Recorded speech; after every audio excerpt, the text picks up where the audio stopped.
Το αρχαίο θέατρο της Ερέτριας είναι ένα από τα σημαντικότερα και εντυπωσιακότερα μνημεία της αρχαίας πόλης. Βρίσκεται στη συνοικία του θεάτρου, στη βορειοδυτική πλευρά της πόλης και αποτελεί ένα από τα καλύτερα διατηρημένα αρχαία θέατρα στην Ελλάδα.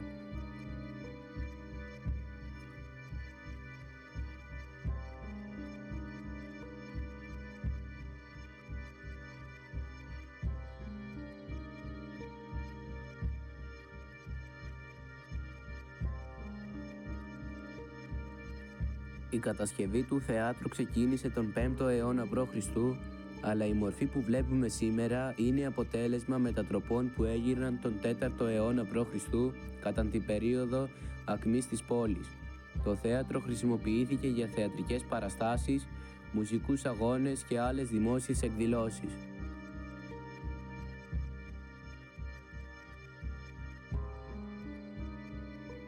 Ένα από τα πιο εντυπωσιακά χαρακτηριστικά του θεάτρου είναι ότι το κύλο του δεν είναι λαξευμένο σε φυσικό λόφο όπως συμβαίνει συνήθως στα αρχαία ελληνικά θέατρα. Αντίθετα, στηρίζεται σε ένα τεχνητό ανάχωμα, γεγονός που υποδηλώνει την προηγμένη τεχνική και μηχανική γνώση των αρχαίων Ερετριαίων.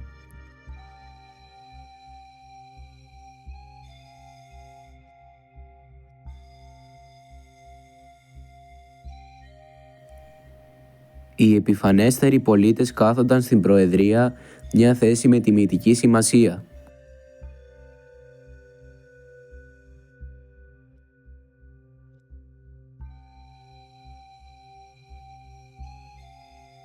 Η κυκλική ορχήστρα με διάμετρο 22 μέτρα ήταν ένα σημαντικό μέρος του θεάτρου, όπου ο χορός και οι ηθοποιοί εκτελούσαν τις παραστάσεις τους. Η ορχήστρα ήταν καλυμμένη με κονίαμα και διακοσμημένη με ζωγραφιστά σχέδια που απεικονίζουν κλίματα και σταφύλια, υποδηλώνοντας τη σύνδεση του θεάτρου με τον Διόνυσο, τον θεό του θεάτρου και του κρασιού.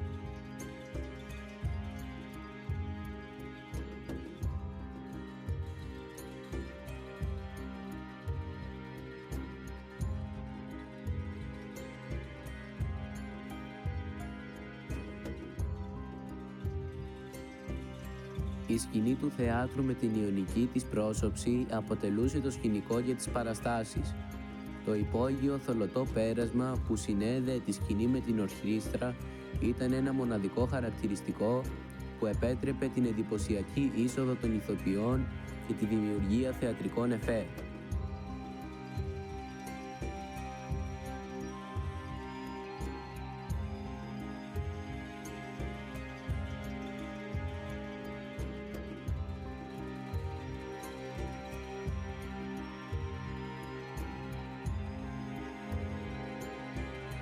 Το θέατρο της Ερέτριας αποτελεί σημαντικό μνημείο της αρχαίας ελληνικής αρχιτεκτονικής και μαρτυρεί την πολιτιστική ακμή της πόλης.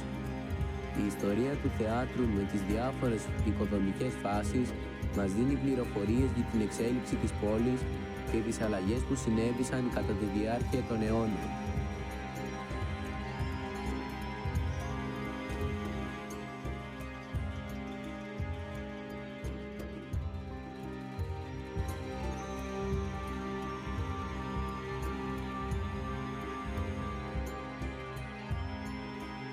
Η χωρητικότητα του θεάτρου υπολογίζεται σε 6.300 θεατές. Η μορφή του παρουσιάζει ομοιότητες με το θέατρο του Διονύσου στην Αθήνα μετά τις μετατροπές που υπέστη αυτό το 330 π.Χ. Πρόσφατα το αρχαίο θέατρο της Ερέτριας επαναλειτουργήσε μετά από 40 χρόνια.